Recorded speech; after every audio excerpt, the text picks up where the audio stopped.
In this video, we are talking about SAS congruency, which is side angle side congruency. So in this one, it says triangles can be proven congruent when two sides and the angle that's between them, which we call the included angle of one triangle, are congruent to two sides and the same included angle of a second triangle. So what that looks like is if I have AC here and DE as one of my sides, and then I have AB and EF as another side, well then the angle E and the angle A in between gives me side angle side. I can't include D or F or B and C because that is outside the two segments that are congruent, so it is no longer included. So D and F, B and C would not be included angles for side angle side. Now we have a couple of proofs here. We're given that C here is a midpoint, which means that CD and AC are congruent, as well as BC and CE being congruent. Okay, because it said C is the midpoint of AD and C is the midpoint of BE. So since C is the midpoint of both of those lines, we can say that and label it. So now we are trying to prove stuff. Well, C is the midpoint of those two is given. It's written there. We can then say that segment BC is congruent to segment EC, and segment AC is congruent to segment DC. And the reason for that is because that is the definition of midpoint.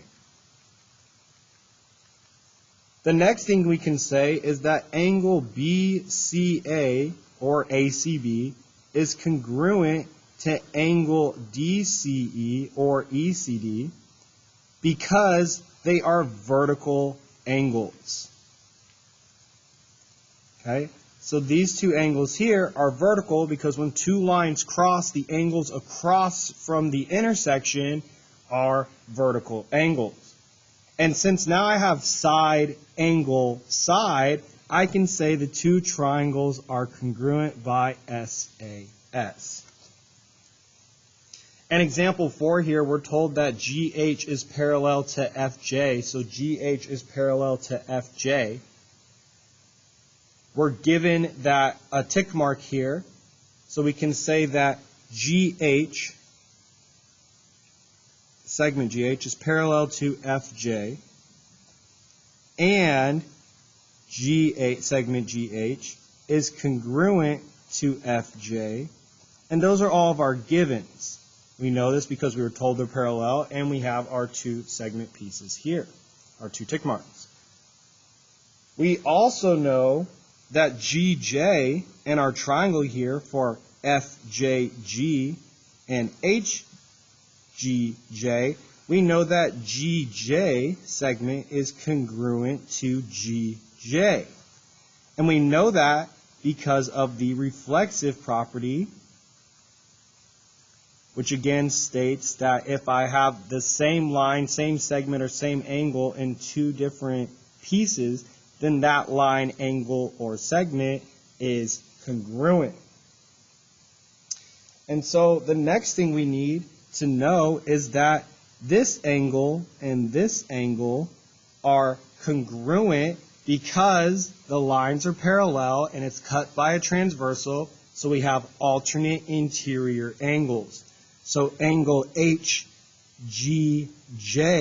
because I need this angle right here, is congruent to angle FJG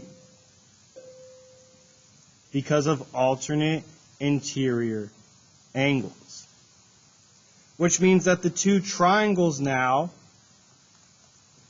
are congruent because of SAS.